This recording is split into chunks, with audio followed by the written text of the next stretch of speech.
Olá pessoal, sejam muito bem-vindos a mais um Forbes de Camarote, o podcast da Forbes com tudo o que você precisa saber sobre mercado financeiro, cenário econômico, empreendedorismo. Na verdade, é uma visão Forbes sobre os principais assuntos e temas para quem já investe ou quem quer começar a investir. Ao meu lado nós temos a Cláudia Ramezoni Iso, que já é uma presença constante aqui, que nos ajuda com as principais perguntas aos grandes gestores que passam pelo Forbes de Camarote. Como é que você está, Cláudia? Tudo bem, Camarote, um prazer estar aqui novamente. O prazer é todo nosso. E o nosso convidado de hoje é o Carlos Eduardo Rocha, mais conhecido como Duda, que é sócio fundador e CIO, Chief Investment Officer, da Ocam, uma gestora que hoje tem mais de 12 bilhões sob gestão e que nasceu do spin-off da Brasil Plural Gestão de Recursos. Como é que você está, Duda? Tudo ótimo, Camarote, tudo ótimo, Cláudia. É um prazer aqui falar com a Forbes e com quem está nos ouvindo e vendo. O prazer é todo nosso. Duda, vamos começar pelo lado do empreendedorismo. A gente vai falar daqui a pouquinho sobre a sua história profissional, mas em que momento você decidiu abrir a Ocam e como foi o processo de criação dessa gestora a partir lá da sua experiência com o Brasil Plural? Tá, ótima pergunta. Na verdade, eu tenho 30 anos de experiência no mercado financeiro, né? E eu já tinha atuado em seguradoras, já tinha atuado em companhias de petróleo, sempre mais voltado na área financeira, até que eu resolvi empreender. Foi o primeiro grande empreendedorismo que eu fiz, foi para ganhar um sexto. Eu entrei no banco de investimento, do banco de investimento que eu achei que seria o mais próximo, que foi o Pactual, e realmente foi. A gente fez um ciclo completo, né, desenvolveu muito nos anos 90, que era extremamente difícil empreender no Brasil, e eu fiquei 15 anos lá, até ser vendido duas vezes. Primeiro a gente vendeu para os suíços, o UBS, e depois vendemos para a BTG, né? E aí eu queria também empreender. Eu fui um dos fundadores da Brasil Plural, porque eu gostaria de fazer algo mais pelo cliente, né? A gente sempre fez uma gestão de risco muito boa, de referência. Eu falei assim, conseguimos fazer ainda mais fazendo a Brasil Plural. Então a gente criou a Brasil Plural, também foi um sucesso enorme.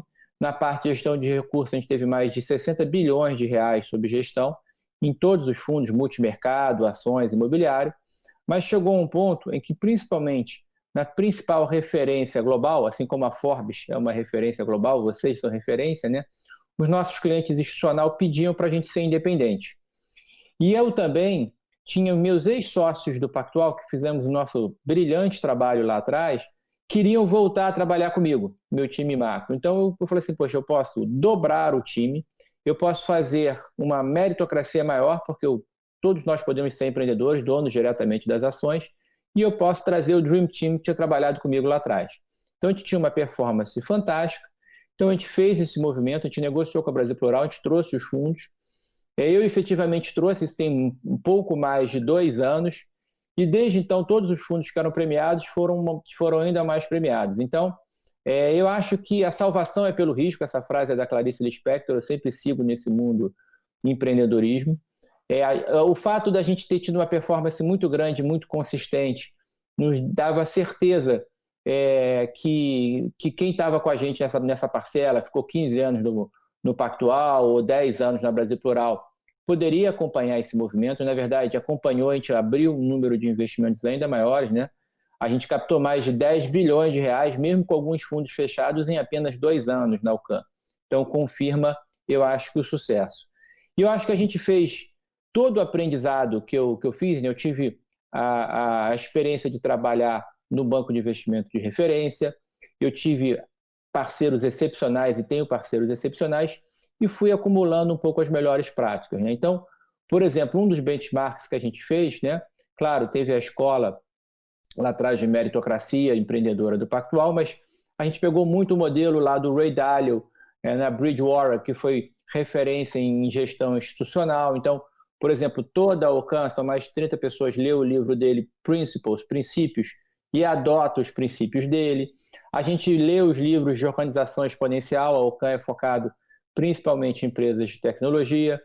Todas as nossas pessoas na Ocam têm metas quantitativas. Então, são uma série de aspectos, e são pessoas empreendedoras, são efetivamente sócias, né? Das mais de 30 pessoas, somos mais de 20 sócios. Então, é um partnership, uma sociedade real, uma sociedade que está investindo muito lá para frente. A gente olhou aspectos que o mercado talvez esteja olhando agora, por exemplo, aspectos de ESG, né? Environment, social e governança. A gente tem isso já desde o princípio dos fundos, há mais de 10 anos. A gente contratou uma consultoria de referência internacional para ainda melhorar ainda isso mais, então isso também fez diferença. Então, todo esse processo empreendedor na verdade, é porque a gente tem um propósito, que não é só ganhar dinheiro para os clientes, é elevar o padrão de vida das pessoas. Então, é dar educação, é ensinar sobre risco, que quando você investe com um investidor profissional, você ganhar dinheiro em mercado fácil, altista, quase todo mundo ganha, mas como é que você tem consistência? O que você pode prover de ensinamento de risco dele, que é essa consistência? Porque gerir o dinheiro de terceiros, né, um asset management, é primordialmente uma relação de retorno ajustado ao risco, né? E o nome da nossa empresa é isso. OCAN quer dizer se restringir ao simples e ao essencial. Chama navalha de OCAN. Então você evita o que é ruído e se concentra no sinal. Se concentra no que é gerenciável e esquece o que é não gerenciável. Muito legal, Duda. Obrigado por essa explicação. Eu ia justamente perguntar a origem do nome, eu sabia da navalha, eu queria saber se tinha essa correlação. E quando a gente estuda alguns cases de pessoas de sucesso, muitas delas falam: não foque no problema, foque na solução. Então eu acho que no fim do dia é mais ou menos essa mensagem que você quer passar com o nome da gestora.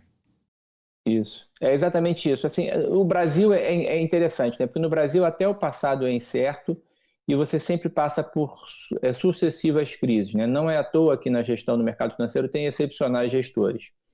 E é interessante que eu sou focado na gestão, eu que sou, né, o Chief Investment Officer, né, o que comanda, né, eu sou o Portfolio Manager, o gestor principal, e eu tenho há mais de 30 anos foco em ações, que na verdade é a referência no mundo, é o principal mercado, até o mercado com mais opções, é o mercado que mais gera valor, porque as boas empresas.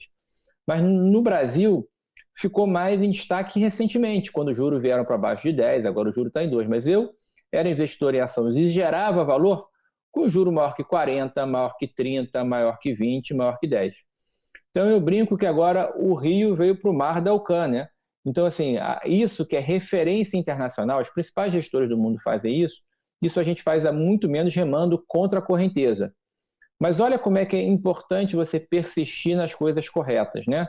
E o empreendedor é isso, né? Você quase morrer a cada dia e ressuscitar no dia seguinte, né? Essa frase do Nizam Guanais também eu acho muito boa, né? Então, esse processo de que você se depura por adversidade, eu acho que é muito interessante e foi muito próspero no Brasil.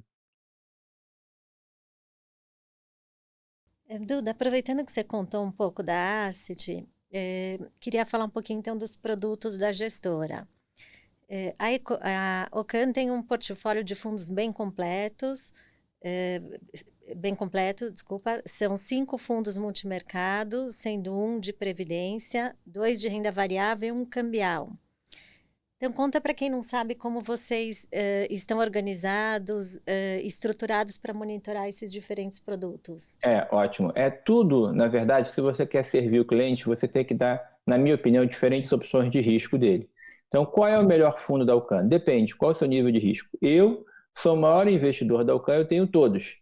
Cada um é melhor sobre um aspecto. Então, a gente só tem uma estratégia, ou seja, todos os ativos da OCAN estão em todos os fundos. Qualquer operação que a gente faz explode essas operações para o nível de fundo. A gente tem um fundo de liquidez, que eu acredito que é muito melhor que renda fixa. Por exemplo, a OCAN, como gestão de risco, optou não ter risco de renda fixa. Renda fixa é aquela coisa que você ganha um reloginho, mas quando você tem uma perda, você tem uma descontinuidade para baixo. Então, a gente acha que o Brasil está mudando, acho que as pessoas estão indo para o risco, precisam de bons gerenciadores de risco, então, nesse ensinamento, a gente não fez renda fixa, ou pelo menos por enquanto não fez. Então, a gente tem um fundo institucional, que é mais simples, corre menos risco, ele é D+1. O que significa? Em um dia você tem uma liquidez, você pode usar como fundo caixa. Grandes pessoas, investidores usam, fundações usam, empresas usam. A gente tem um fundo que é um fundo moderado, que é para 15 dias do resgate, que é para render CDI mais 4. O institucional o liquidez é para render CDI mais 2. Todos os fundos que eu vou falar a meta, tá? No último 1 ano, 2 anos, 3 anos, eles têm rendido mais do que a meta, com menos do que o risco. Ou seja, estão gerando mais do que eu estou falando com menos risco. O Equity Hedge para render CDI mais 4. O fundo de previdência nosso é um espelho do Equity Hedge, também para render esse CDI mais 4, ainda com benefícios ainda de previdência, que é uma rentabilidade excepcional, dado as baixas rentabilidades em geral de previdência. E tem um fundo que agora está até fechado, que é o retorno absoluto. Ele abre em janelas quando a gente vê a oportunidade, a gente chama o dinheiro, que também a gente é ambicioso no longo prazo. O mais importante é você ter consistência em ganhar dinheiro para os clientes, então a gente prefere às vezes fechar o fundo, ter uma grande oportunidade, a gente chama dinheiro. Então é isso que a gente fez agora. Então o retorno absoluto e o nosso long short, que é compra e venda, né, quer dizer, comprado e vendido na bolsa para gerar o valor absoluto, eles estão fechados. Então esse completa um pouco os multimercados. O long short já é a fundo de ações e tem um long bias, que a meta dele é para bater IPCA mais 12. Né? O retorno absoluto e o long short, desculpa, é para render CDI mais 8 com 8% de vol. Né? No mínimo CDI mais 8, que é os juros mais 8 com 8% de vol. E tem o nosso fundo de ações, que também é simples, é institucional, que é para render Ibovespa mais 10, ou seja, 10% acima do Ibovespa. Tá? Então também uma meta bastante ambiciosa. Então são fundos simples, é um cardápio completo. Agora todos eles, por exemplo, englobam a nossa gestão de risco, ou seja, a gente tem uma gestão muito ativa. A gente, por regra de risco, eu posso sair de qualquer posição em até 15 dias. Hoje, em bolsa, eu saio em 3 dias de qualquer posição, estou extremamente líquido. A gente tem uma capacidade de gestão internacional, de gerar ativos internacional muito grande. Quando você olha no último ano, a maioria das nossas posições foi internacional. A gente cobre ações nos Estados Unidos e China, por exemplo, que englobam um tema de tecnologia que a gente tem focado bastante. A gente tem como critério de risco stop por posição, ou seja, se alguma posição não está dando certo, a gente tem que sair dessa posição. A gente só aumenta a posição vencedora. E os nossos fundos multimercado têm uma meta de volatilidade, ou seja, se a volatilidade do mercado por uma crise dobra, triplica, a gente também reduz a posição. Normalmente a gente tem algumas métricas quantitativas e de inteligência artificial que a gente tem a capacidade de antecipar um pouco isso.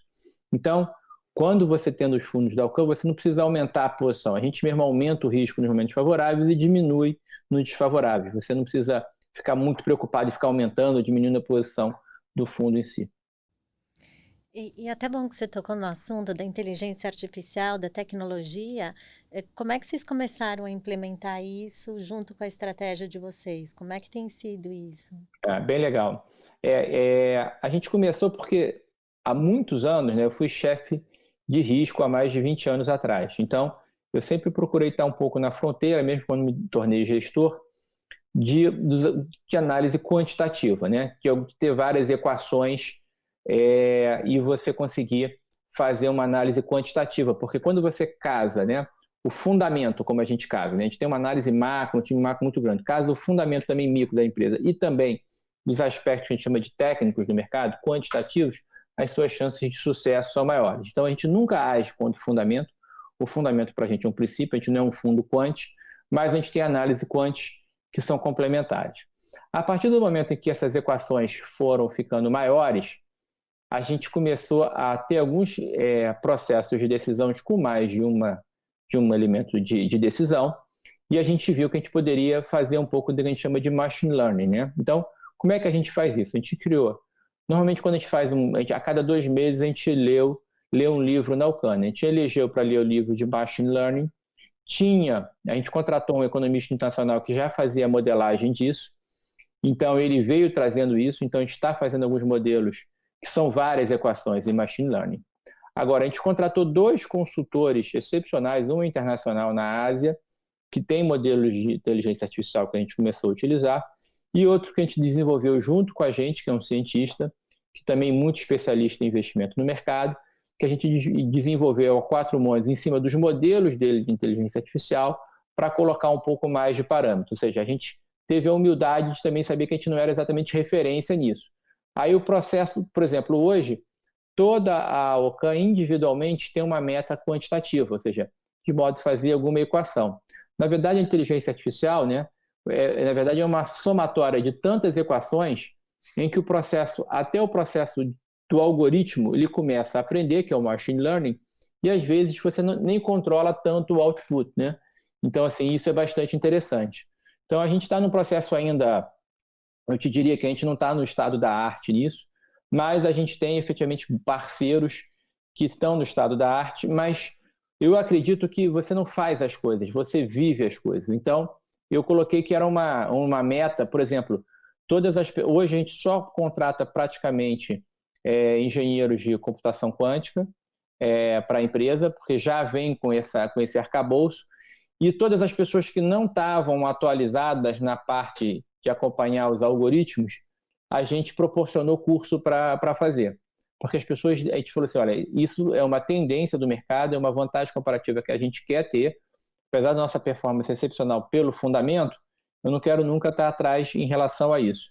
Então a gente fez todas as pessoas estão, mesmo os livros técnicos, todas as pessoas da UCAM têm que ler e tem metas específicas. Então o administrativo tem uma meta do modelo dele que vai ajudar, o cara que faz o aluguel de ações e tem uma meta de retorno em relação a isso, ele tem que ter um modelo, e ao final todos os modelos conversam para gerar um retorno ainda melhor. Duda, eu estou vendo que apesar dos 30 anos de experiência como gestor, você exerce e imprime uma gestão muito vanguardista, né?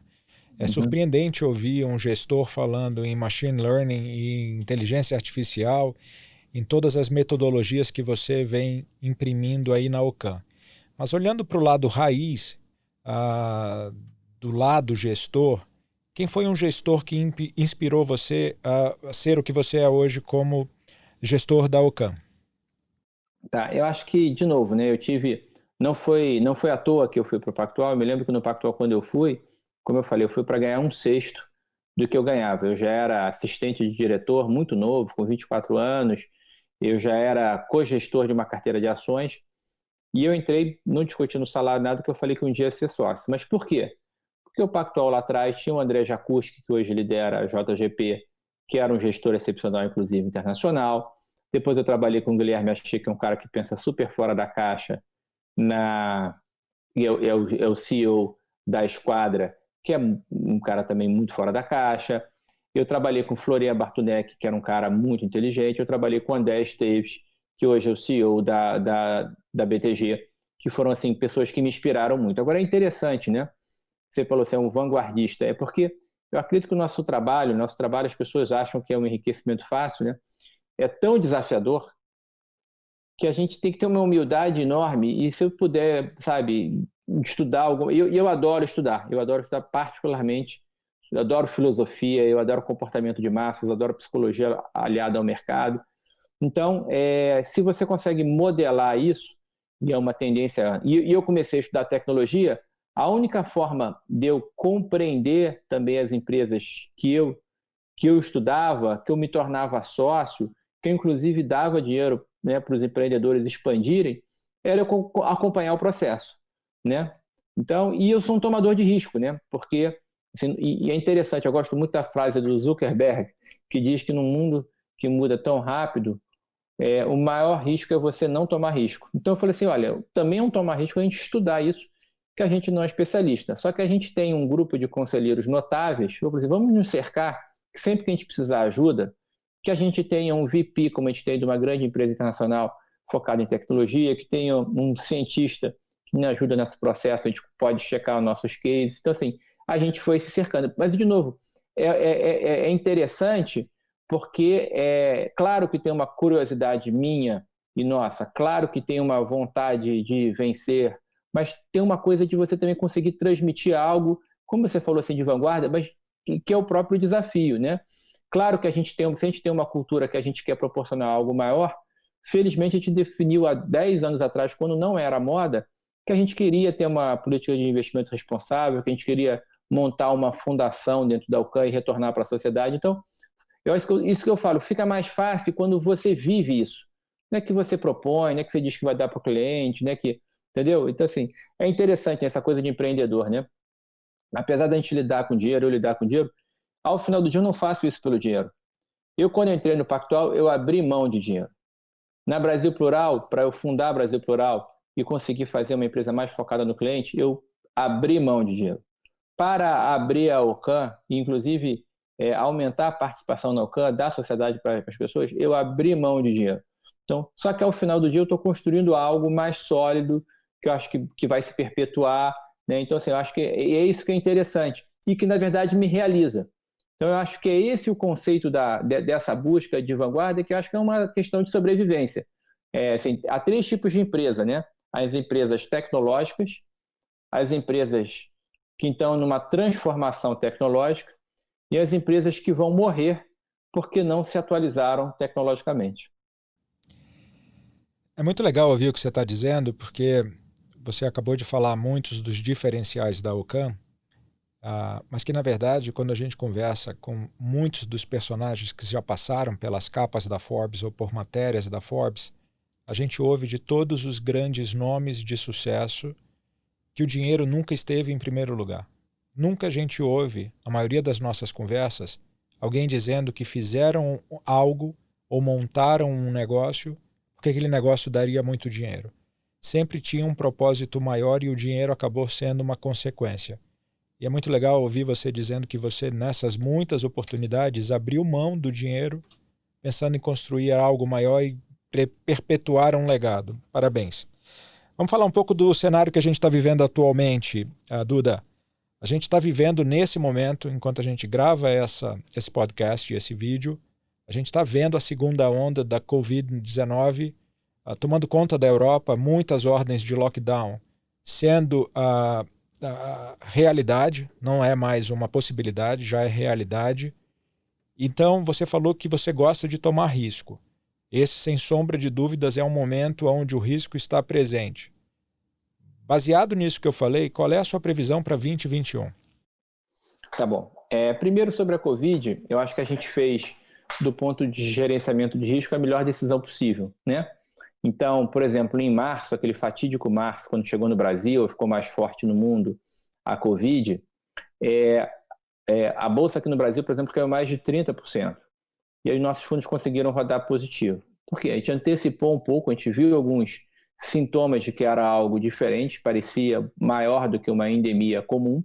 A gente não previu que foi uma pandemia, a gente não antecipou. Mas a gente viu desafios, por exemplo, principalmente no Brasil, que a gente já tinha aumentado as posições nos juros aplicados, então a gente achava que os juros ia cair maior e tinha protegido mais as posições de bolsa.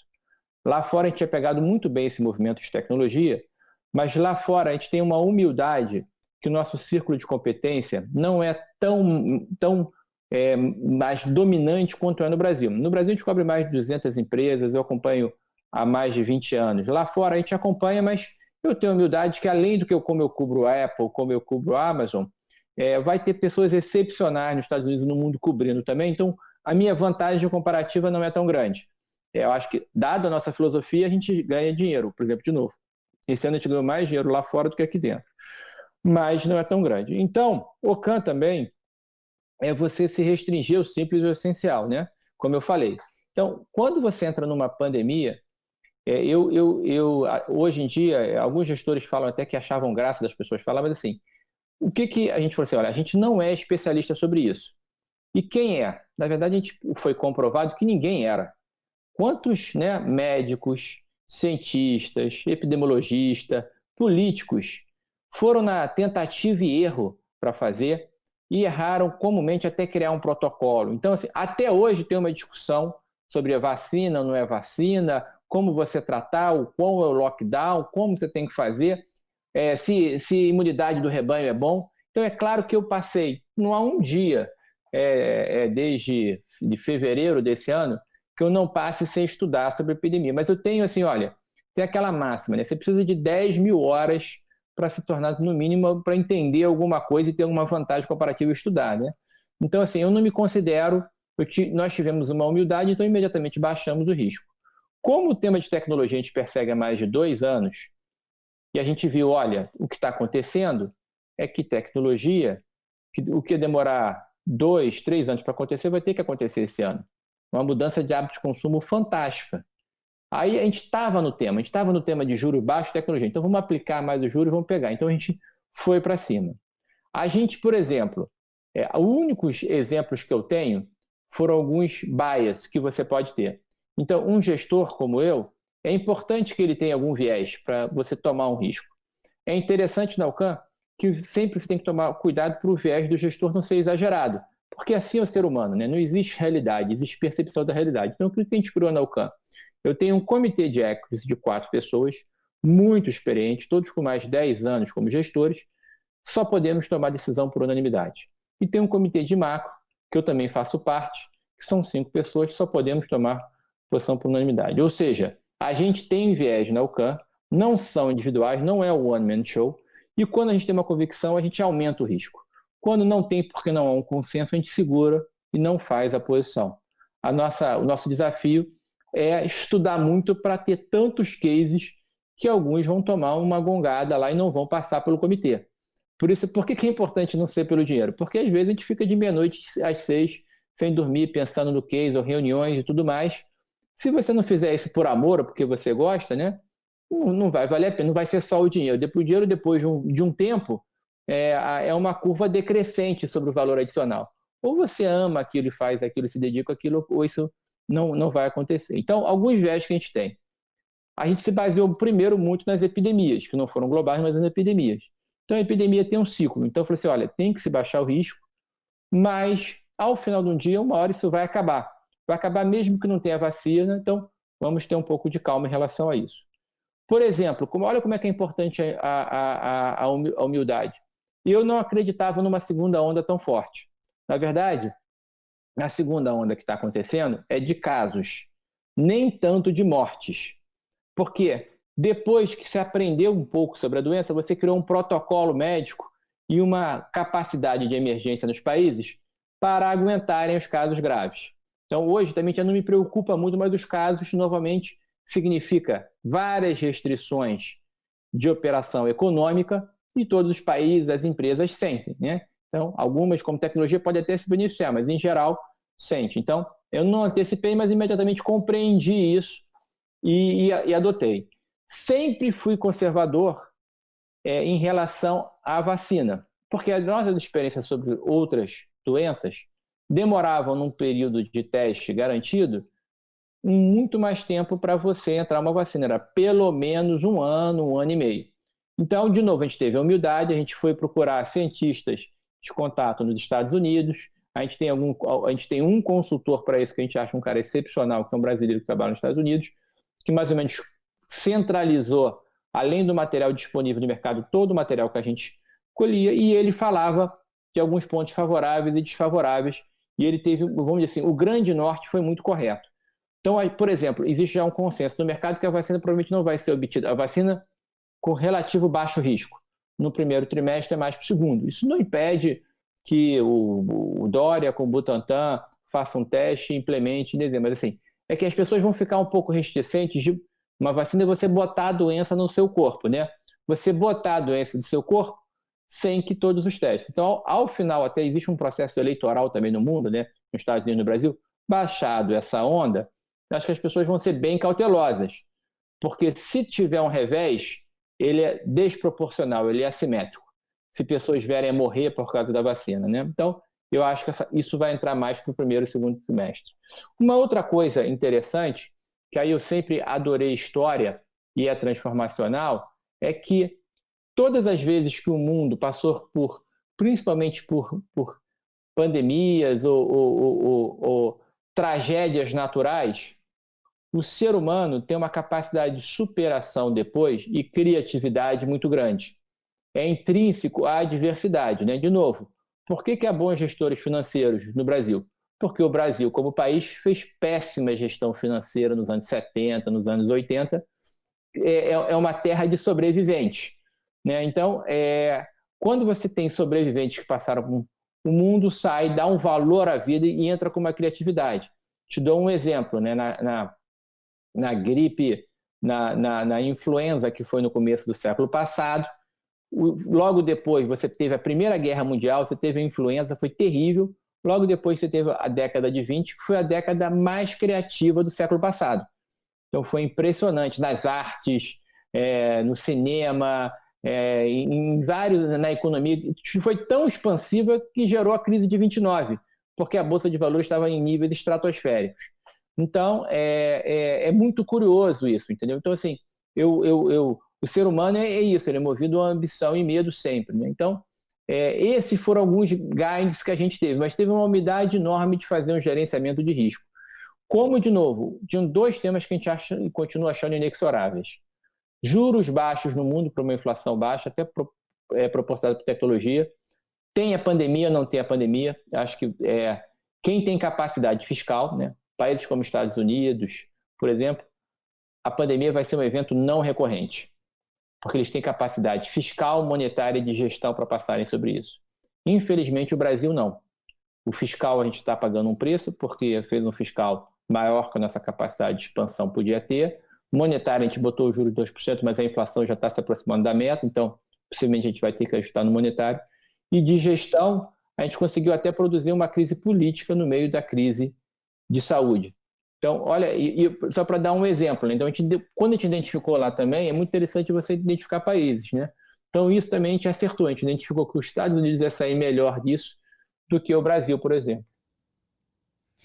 Duda, aproveitando que você tocou no assunto do ajuste fiscal, dessa preocupação no Brasil, vocês mencionaram na carta mensal que tinham reduzido bastante a posição local em agosto e uma redução adicional em setembro. Isso. Essa ainda é a cabeça da gestora?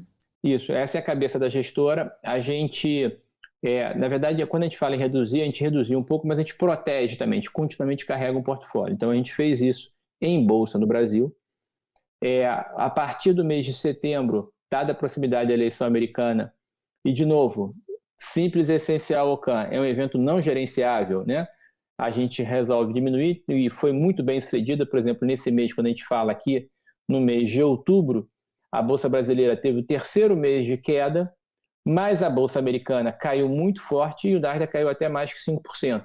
Então, onde eu persegui a tecnologia foi onde até mais sofreu. Isso não impede que tem algumas empresas que a gente vê que até ganhou dinheiro, mas fica, de novo, você fica remando contra a maré. Então, a gente fez. O que acontece no Brasil é que nós estávamos pensando em ajustes fiscais e algumas coisas. E, na verdade, a gente começou a observar, por diversos fatores, por dificuldades principalmente políticas, a gente começou a analisar o governo como efetivamente baixo rendimento. Baixo rendimento é o seguinte, ele não conseguiu entregar as privatizações, ele começou a não conseguir entregar as reforma administrativa, tributária, não conseguiu conseguir efetivar a execução dentro do Congresso. Então, isso já, independente disso, nos preocupava. Então, o Brasil, que precisava fazer um ajuste fiscal, ele estava numa expansão fiscal. E aí vem a pandemia. Então, eu vou fazer uma analogia para vocês. Para a gente, o Brasil é como se fosse um aluno que tem que tirar uma média 6 para passar de ano. Só que ele está tirando uma nota menor que 4. Ah, tudo bem, ele ficou doente, foi a pandemia. Mas ele está tirando uma nota menor que 4, não tem jeito. Então vamos ter um perdão, né? É o nosso gasto extraordinário. Vamos ter um perdão desse ano. Ele vai ter que voltar para a média no que vem. Só que para ele voltar para a média, o problema é que a foto era difícil, o nível de endividamento grande. O filme foi pior, ele fez uma expansão maior, ou seja, o aluno que devia estar se controlando, ele ficou doente, mas ele fez um pouquinho, ele foi para a farra um pouco. Aí ano que vem, para voltar para a média, ele tem que tirar acima de 8. Então o nosso ponto, que a gente está falando há mais de 3, 4 meses, é o seguinte, eu acho até que o governo vai ter um esforço fiscal. Na verdade, o teto dos gastos já foi furado, foi o Fundeb, o próprio governo financiou você furar. Depois queriam passar o Renda Brasil financiado pelo Fundeb, porque já era o buraco aberto, com precatório. Aí ficou tão feio que tiveram que voltar atrás. E querem fazer o Renda Brasil, e eu até como brasileiro, como cidadão, sou favorável, mas vamos dar que realmente está, para não passar fome, mas aonde é que é o sacrifício? Né? Eu, como a gente está falando aqui de empreendedor, muito pessoal, né?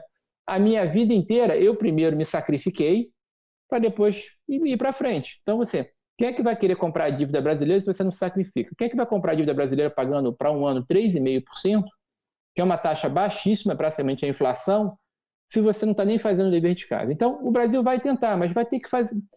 Como ele não vai conseguir dificilmente tirar nota acima de 8, ele vai ter que pagar em outras coisas. Então, o que a gente está vendo? A gente está comprado no dólar em relação real, que é um câmbio mais desvalorizado. Se você não tem competitividade e produtividade, você vai ajustar por aí.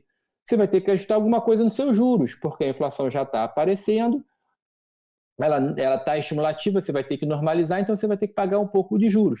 Então você vai acabar tendo que ser obrigado a fazer o desconto, fazer algum tipo de sacrifício, mas o sacrifício tem que ser muito grande e a disponibilidade ou a eficiência tem tem sido efetivamente baixo. Entendeu? Então, infelizmente, o Brasil tem uma situação que não dá para ficar no meio do caminho. Foi o que a Argentina do Macri fez. Entrou um governo com uma cabeça liberal do ponto de economia, mas deixou as reformas pelo meio do caminho. Aí a gente acha muito perigoso que não só não se elegeu, como tem que administrar uma crise para fazer as mudanças, né? Às vezes, quando o aluno talvez tenha que cair na real e ter uma crise, para ele falar assim, caramba, agora eu tenho que me fazer sacrifícios mesmo para eu conseguir executar. Então, aos níveis de preço atuais, a gente acha que não está níveis de crise e não está a percepção, ou não caiu completamente a ficha. Não que depois das eleições o governo vai fazer um esforço, só que, de novo, ele tirar acima de 8 numa base tão baixa vai ser difícil, infelizmente. Por mais que o brasileiro seja esperançoso e otimista, a gente tem que encarar que temos ainda muitos problemas a serem resolvidos, principalmente os que envolvem decisões de ordem fiscal e, por que não, de ordem política. Você falou de câmbio. Qual é a sua previsão para o câmbio? Uma das primeiras perguntas que eu ouço em qualquer postagem que eu faço, como Forbes ou como pessoa física, é quando é que o câmbio vai cair? Qual é a sua previsão com relação ao câmbio? Tá bom. Camarote, em 2021? Depois desse teu suspiro, eu queria só te tranquilizar que eu acho que também a gente não acaba em sangue, suor e lágrimas, não. Eu acho que também meu cenário não é que a gente volta para juros acima de 10%, antes de falar do câmbio, né? O câmbio é ótimo, né? Porque tem duas piadas que são as melhores sobre o câmbio, né? A primeira é que o câmbio foi criado para gerar um pouco de humildade para os economistas. Eu sou engenheiro, né? Para humildade para os economistas. E a segunda é que há maneiras muito mais divertidas de você perder a reputação do que você tentar acertar a taxa de câmbio, que é tantas variáveis, né? Porque, assim, não é o Brasil, né? Me diga onde está o dólar. O dólar é mais dominante do que o real. Entendeu? O que a gente acha é que, assim, por exemplo, o México, como país emergente, o México, o custo da mão de obra agora ficou muito mais barato que o da China. Você não tem mais a xenofobia que os Estados Unidos tinham em relação ao México, provavelmente com essa mudança eleitoral. Então, tem uma série de bias que vão gerar, novamente, uma tendência favorável. A gente captou isso, a gente pegou no mercado de juros no México, pegou no mercado de câmbio. Então, no Brasil, infelizmente, isso não era verdade. Tanto que como a gente estava já muito no nosso sangue o aspecto de ESG, o que acontece hoje, que também afeta o câmbio, é que o Brasil não é um país eleito para investimento do ponto de vista ambiental, social e governança. Infelizmente, de novo, né, o mundo não existe realidade, existe percepção de realidade, mais por uma percepção do que por uma realidade. Então, a gente, inclusive, vai para as melhores práticas de ESG internacionais, mas quando a gente faz as análises profissionais, uma due diligence bastante forte, bastante criteriosa no Brasil, e em empresas lá de fora, as do Brasil, muitas das melhores empresas não perdem, mas tem um desconto grande em relação à internacional. Tem vários aspectos, inclusive de interesses geopolíticos, que pesam sobre isso. Então, sobre o câmbio, eu acho que essa não é essa pergunta correta. É quando o câmbio vai cair? Você fala assim, você está fazendo as coisas corretas para o câmbio cair? Não, a gente não acha que está num processo de expansão e mesmo que você faça uns ajustes necessários, mas provavelmente não serão suficientes, faz parte da solução o câmbio continuar desvalorizando, né? Porque a conta capital vai melhorando, né? A conta de viagens vai melhorando, a conta da produtividade da empresa brasileira, que talvez não seja estado da arte e tecnologia, vai melhorando em relação aos concorrentes. Então, o Brasil tem que tentar ser um global source, né? Um fornecedor global. Uma das maneiras da produtividade é ele fazer isso. Então, a gente acha, eu procuro tendências. Então, eu posso até a semana que vem o câmbio voltar, porque o Biden ganhou, ele vai fazer um discurso bom para emergentes, todas as moedas, e aqui vai um pouco na correnteza. De novo, acho que não é alfa, né? Não é líder nesse processo, mas vai um pouco na correnteza. Mas eu acho que não é essa a pergunta correta. A pergunta correta é, se você tem um problema fiscal, né? E às vezes as pessoas falam que é dominância fiscal, né? O que é dominância fiscal? É fácil, né? Se discute praticamente alguma outra coisa em economia além do fiscal? Quase nada, né? Então, vocês que são agentes das notícias, né? Na fronteira do conhecimento, vocês estão falando que Você não consegue um dia em não entrevistar alguém e não ter que falar do fiscal e da economia. Então, isso já é uma dominância fiscal.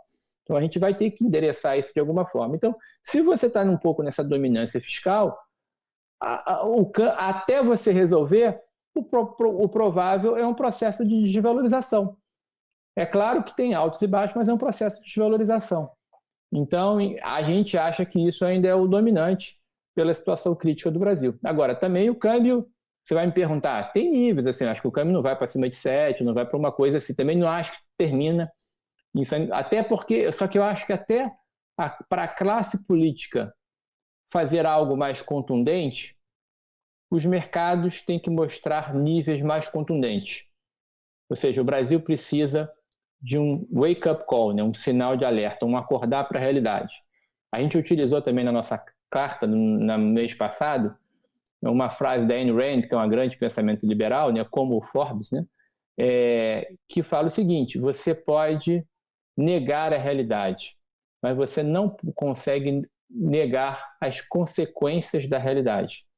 Então, hoje, a gente está num momento que a gente está negando a realidade. A gente vai pagar um preço mais caro, porque as consequências virão, e aí você vai ter que se haver com elas. Duda, a gente está chegando ao final da nossa conversa, mas antes da gente ir para os agradecimentos, partindo da sua extensa e super bem-sucedida trajetória, que conselhos você daria para quem está começando a investir e, eventualmente, algum dia sonha em estar na sua posição, gerindo um fundo ou participando de uma gestora de tanto sucesso como a Alcan? Tá bom.